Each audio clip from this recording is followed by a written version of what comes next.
On my favorite podcast today, and I'm so excited. And I wanted to share one of the things that stuck out to me the most about our conversation. Oh, and the podcast is The Happy Hour with Jamie Ivey, and my name is Ericka Andersen, and I'm the author of the book Reason to Return. Jamie asked me, what would you say to women who are listening that have left church and are not going back? What would you say to them? And one of the things I told her was just asking those women to allow their minds to open up and imagine a different kind of church. To forget those places that they've been in the past, those people that have hurt them for a moment, and imagine what it would be to participate in a church of a new kind. I said, I don't know about you, but I've been to church under a tree in Kenya. I've been to church in a tin roof hut in Venezuela. I've been to church in a field on a park bench.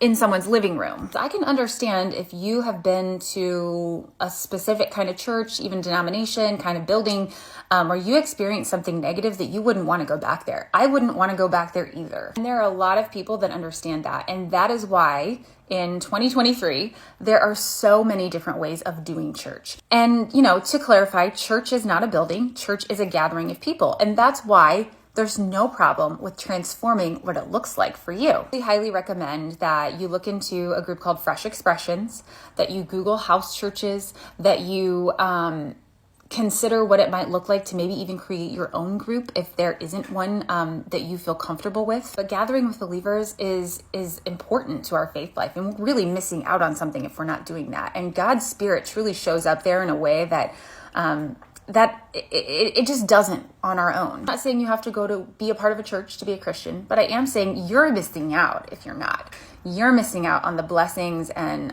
the goodness that God wants to cultivate within that group of believers. And I would just ask you to consider what it would look like to cultivate a space or find a group that isn't what it was, but is what it will be for you in the future. So consider that. Let me know what you think.